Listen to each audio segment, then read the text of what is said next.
own speech or discussion. Ogechi Umani, please clap now. The first woman to come and stand here to come and tell us something. Yes, I'm excited to see the First Lady to make it on the podium. Satisfied that you will live up to the expectation of our audience here. Good afternoon, sir. Good afternoon. You know, I'm really privileged to be here this afternoon. And what I wanted to speak about is about vision. But the truth of it is that when the speakers were speaking, it's as if I'm being diverted. You know, like I was reading last night and I read about George Wellington that says, where there is no vision, there is no hope. The question in my mind is, why is it that when we finish sharing these things, some of us are angry, some of us just feel like opening up our hearts? What happens after now? That's the question. The question is that we are not looking at the future. We are not looking at tomorrow. We are not concerned. We just want what will happen now and here. But it doesn't work out that way. Your vision is what will drive you. Your vision is what will determine what you will do. Your vision is what will lead you, what you will think, the things you will say, the kind of associations you will have. What is our vision?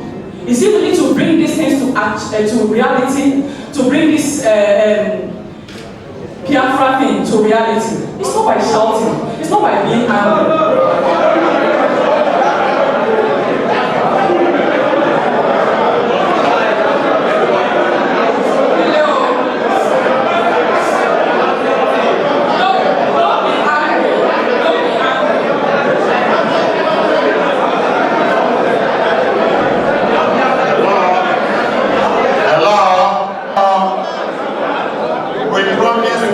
That everybody will find time to be with us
finished planning the house and wants to build, no matter what the builders are doing, you know what your plan is, you know what you do. So when they are going contrary to what you do, you will say no. And that is what we should stand for. That is what we should do. And not by making noise, by saying that this is what we want and this is how we want to go about it. Hello. Let our vision of bringing Biafra to reality be the only thing that will drive us, be the only thing that will keep us on the path, be the only thing that will bring this into reality.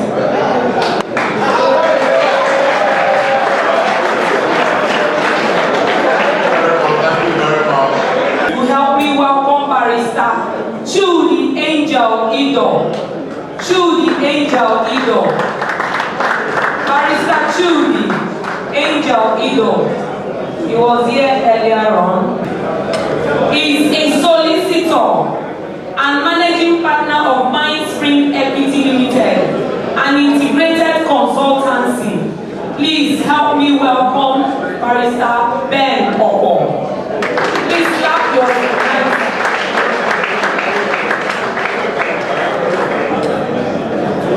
Goodbye, gentlemen. Before I begin, I was going to deliver a paper, but I think I have to cut it very short. And to start, I have to ask questions. Just 2 questions. How many of us here associate oil derivation and resource control with Igbo land?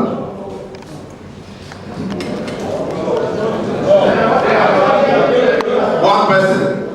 That's a shame. Because it means that a lot of us here are totally ignorant of what we have and what has been deprived us for the past 50 years. You have been sitting on the best gas reserves in the whole world has seen, and none of you know it. Nigeria has deprived you.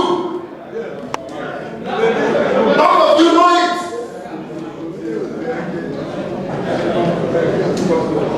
It's annoying that you don't even know that resource control started in Igbo land. Not ever name it.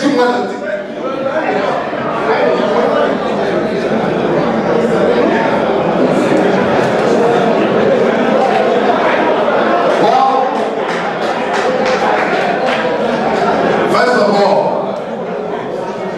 I will have to start this day with a warning that I don't have the prescription. I am actually asking questions and I will give you some facts. In 1997, under Abacha's dictatorship, a company called Hess Petroleum, which was being managed at the time, or rather owned by one of Abacha's SSS men. His name was Mr. Ogunlewe. Decided that they were going to develop a block in Umwele village in Ezenokokwe, in Onwimo local government area. The people refused. Abacha sent all kinds of intimidation and they refused. And to the extent that they threw away Hess Petroleum from developing that block, and that block has remained undeveloped till today because the people refused. That was the first time it had ever happened. And that was what the Niger Delta picked up and started doing resource control. Budino re-originated it. Kansara Wiwa was not a resource controller. He was an environmentalist. He was complaining after the fact of development that these people had not been settled. Yeah.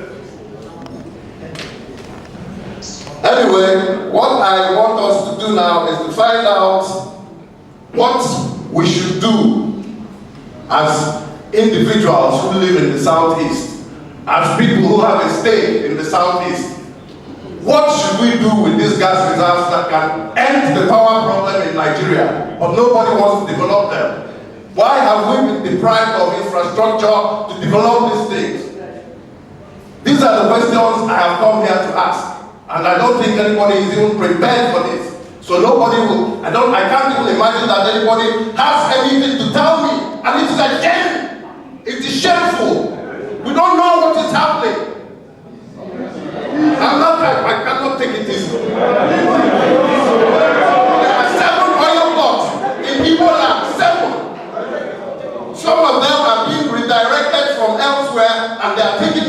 house, and none of us knows anything. A wellhead was sunk in Ezekiti, and they are trying to develop gas through another means, and nobody knows. Whose stupidity?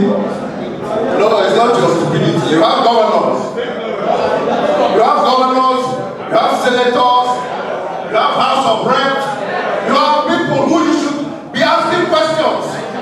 And yet the girl comes here to tell you it is not about noise making. You should take directional steps towards achieving your goal, and you start wanting to attack her. Is that not shameful?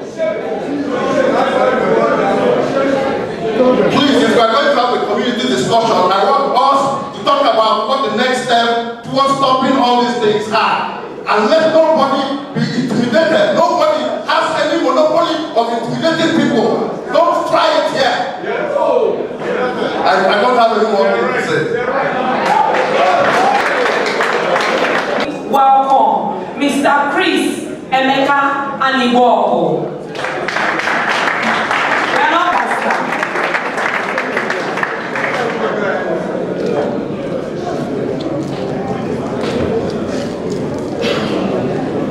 Welcome.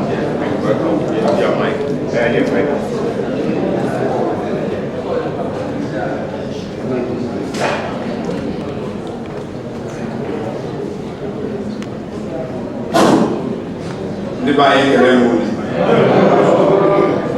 Good afternoon, ladies and gentlemen.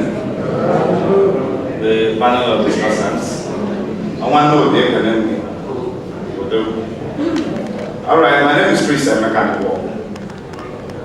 I've been asked to make a paper presentation on the topic Nigerian political culture. Nigerian political culture, a case for change. I believe this is a town hall meeting, and when it is given the name town hall, a meeting could be a conglomeration of anything you want to have. But for the fact that town hall has been attached, I believe the organizers have a specific purpose.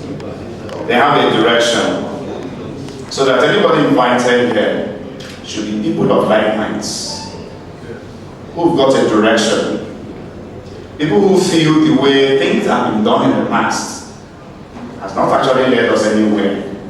And then there should be a rethink, and let's re-strategize to see if new strategies could really take us to our desired goal. I believe that's what the town hall should be. So please, there shouldn't be any backbiting. There should not be anything for misunderstanding. We are here to rub minds together. Nobody, as the last speaker said, is a monopoly, has monopoly of intimidation. Nobody has monopoly of, okay, let me put it, knowledge. Nobody's an island. What you know, another may not know. But when we interact, we exchange ideas. Thank you so much.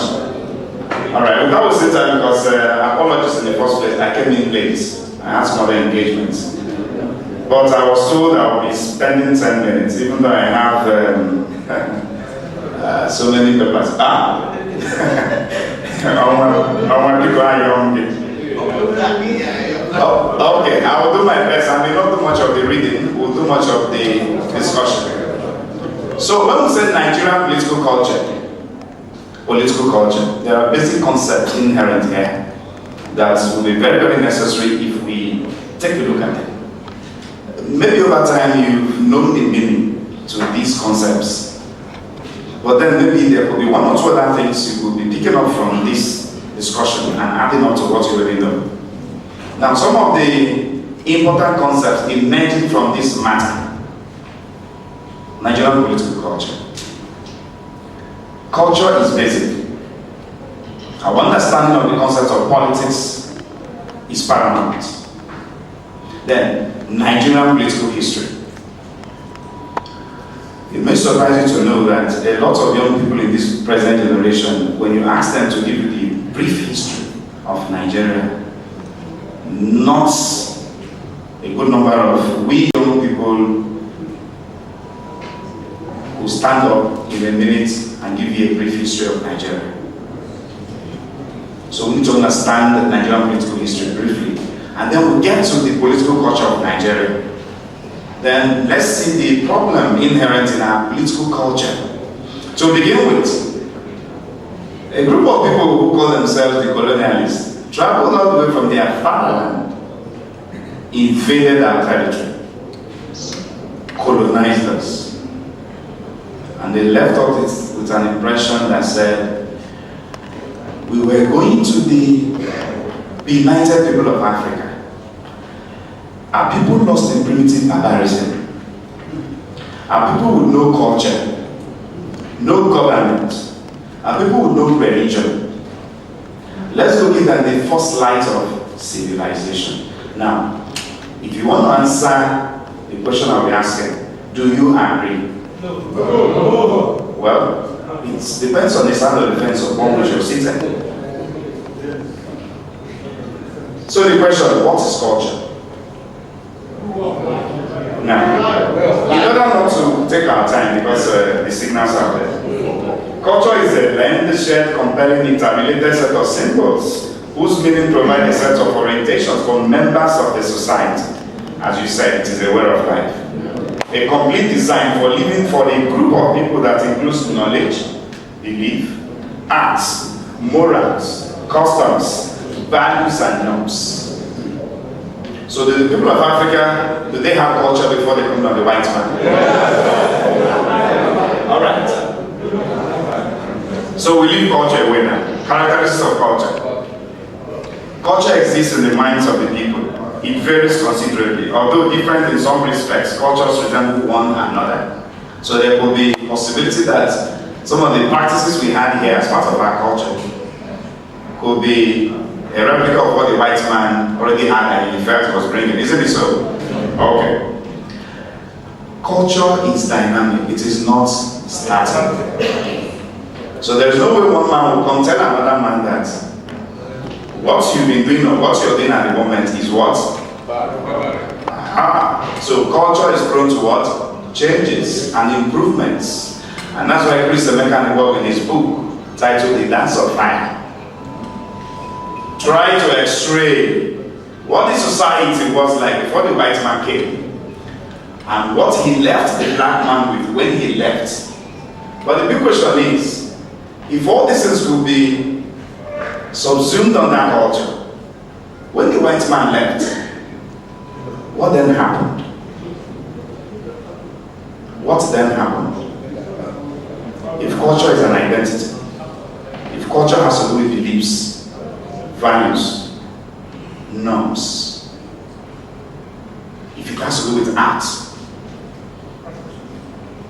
what then happened when the white man left? They left with our mentalities. Away from culture, now to politics. I told you there are basic issues we are going to take a look at before we get to political culture. So politics is another concept. You may have come across so many definitions of politics. Politics as the art of the possible. Politics as who cares what, when and how in society. Politics as the equitable distribution of goods and services. Politics as the authoritative allocation of values. You may have come across all of these definitions. And then politics, a school of thought will tell you that politics is the struggle for the acquisition of state power. As to the authoritative allocation of values, for the equitable distribution of goods and resources, as to who gets what, when and how in the society. But then a quick one here says, politics, the art or science of government. Politics, the art or science concerned with guiding or influencing governmental policy. Politics, the art or science concerned with winning and holding control over a government. Politics is all about what? Government. That is the context I want us to look at it from now. Politics. Away now from politics. Now let's take a brief history of the people called Nigeria. The first major kingdoms of the region included the Kanem Bolu, that is, we won't go to the north, which expanded into northeastern Nigeria from north of Lake Chad from around 1000 AD. To the northwest, powerful Hausa states traded with peoples from the tropical forests to the south, especially gold-producing regions. Along the key rivers of the Niger and Benue, smaller forest states formed, including the Yoruba kingdoms, the Igala and the Benin. The British occupied Benin City, southern Nigeria, in 1897 and took many of its famous brasses. Yet, we had no culture. Okay. As elsewhere along the coast of Western Africa, Portuguese sailors were the first European visitors setting up trading posts in the 1500s, from where they purchased goods and slaves. These merchants were soon followed by British, French, and Dutch traders. Calabar was one of the major ports for slaves. An estimated third of Nigeria's slaves were shipped from Calabar. To put an end to the slave trade, which Britain outlawed from 1807 and gain control of the region, the British began annexing parts of Nigeria such as Lagos in 1861 and regions along the Niger River. These southern areas were claimed by Britain at the Berlin Conference in 1884 to 1885. You remember the Berlin Conference? Yeah. Read the book by Walter Rodney, How Europe... Yes, how the partition does. By 1906, Britain had effectually taken the whole region of Nigeria, dividing it into southern and northern Nigeria. These were brought together in 1914, the amalgamation story. After World War II, the nationalist movement grew. Nigeria was granted independence by Britain in 1960. The country became a republic with a central federal government responsible for national issues, the police and army, and 3 semi-autonomous regions, northern, western, and eastern. Our fourth region, the Midwest, was created in 1964. These regional structures caused conflicts as leaders from different ethnic regions vied for power at the central government level. These conflicts led to a military takeover in 1966. In 1967 to 70, a brutal civil war erupted when the eastern region attempted to become a separate country as the Republic of Biafra. Over 1 million people died in that conflict, known as the Biafran War. For the next 30 years, Nigeria's history involved a series of army interventions, coup and coup d'etat, military-led governments. In 1999, civilian rule returned and a new constitution was adopted. This is based on a greater number of states, that's 36, and presidential rule similar to the political setup of the United States. In 1999, Olusegun Obasanjo, the former military ruler and a Christian from the South, was elected president. In the same year, the 12 northern and largely Muslim states introduced the Sharia penal code and allowed rates of violence between Muslims and Christians in northern cities such as Kano, which left thousands dead. Alright, that is a brief history of Nigeria. And then the story ran through to Jonathan and now finally Buhari. Alright. So political culture. Since we've been able to establish culture, establish politics, establish our political history, now to the crux of the matter, political culture. I'm happy to beg them. Thank you very much. Thank you very much. Now, to the crux of the matter, political culture. What is political culture? What is political culture? What type of political culture do we as a people find ourselves practicing? According to Almond and Weber, the main proponents of the theory, they gave 3 types of political culture.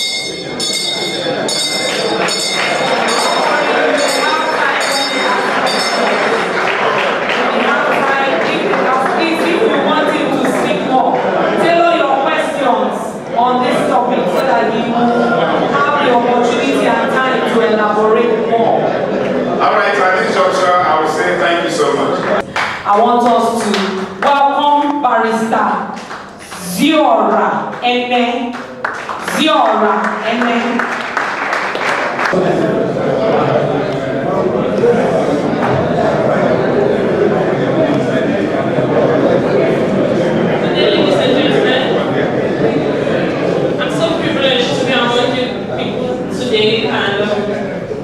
Thank you very much for the privilege to be here today.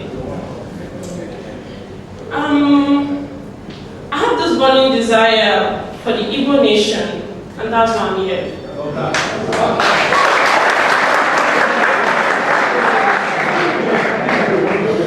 I left the Igbo tribe at a very young age and came back during my university days, and I met a lot of things that I wasn't satisfied with. And I want to be a change in Igbo race. So that's why I'm here. Now, I've studied the Igbo people and I've noticed that we are too innovative and we are too comfortable with our little innovativeness that we've seen among us. We are too productive. We are everything to be one. We are everything that we need to develop a nation, a country, is in just one Igbo person.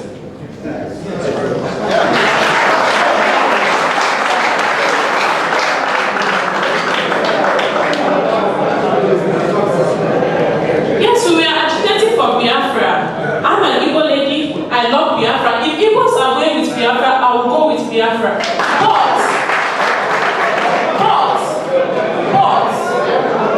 But I was at the back, I was deliberating with my friend. I said, we came out for take back Nigeria, not to bring back Biafra. So now, I believe. Okay.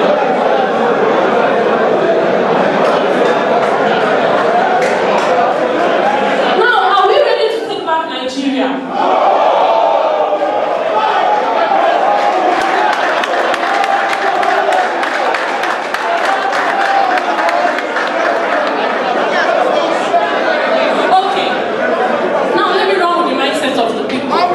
We want a nation. We are in Nigeria. We want Biafra. But there are some things that, when I see, I cry. It is painful. It is pitiable that in the Igbo race, we have a lot of vices and challenges, and we've not recognized it.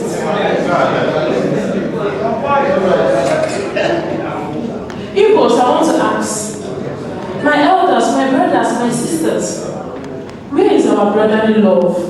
When did we lose it? Where is our integrity? When did money step out and take over integrity in the Igbo man's heart?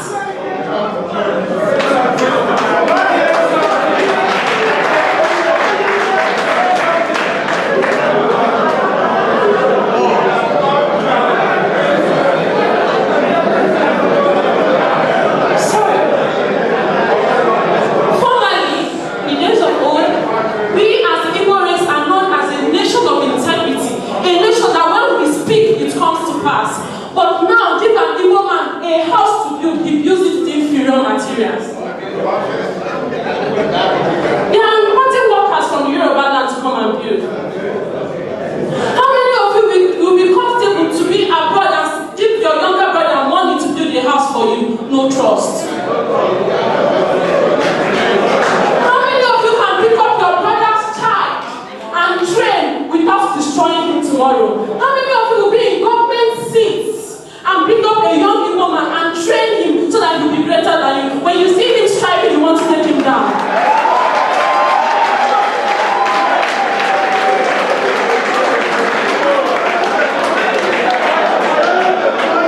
The question they will ask, Kelbosh, where is he from? Who is his father? How old is he? Who told you that a 21-year-old person cannot own a company? Who told you?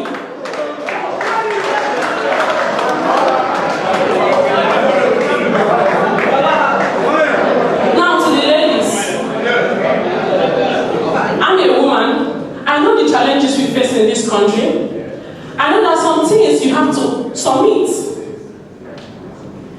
Our ladies have now been so cheap that everything is sleep with somebody to get something. No productivity. You call it wrongs, but I say it is cheap prostitution, no matter the class you are doing it. Now, if you go to the Yoruba lands, you go to everywhere in the country where they see a fair-skinned lady that is bleaching, they tell her as an Igbo Rose girl. I schooled in Lagos Law School, I know what I'm talking about.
industries.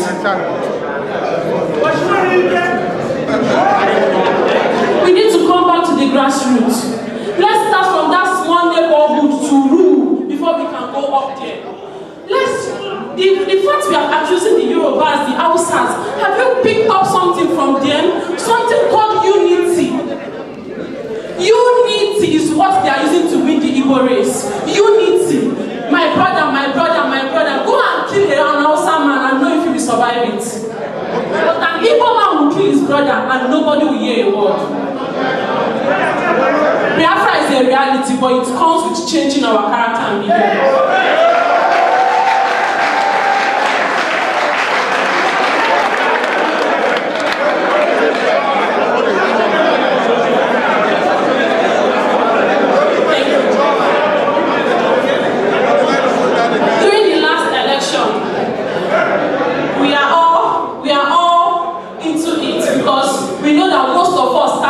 And we are praying for, oh God, let good Lord win. How many of us came out to vote?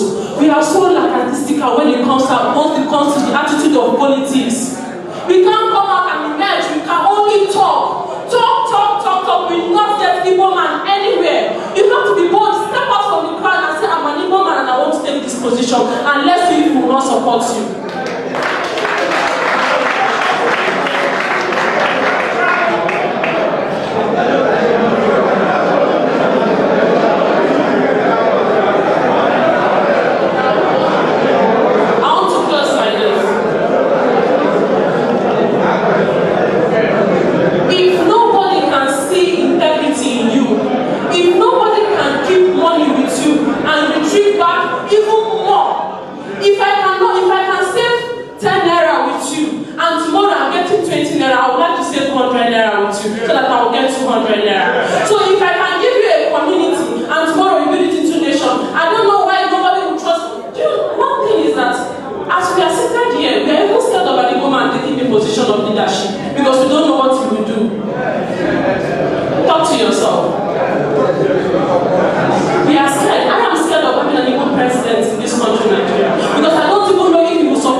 Thank you very much. Standing ovation for her. Give her standing ovation. Give the barrister standing ovation.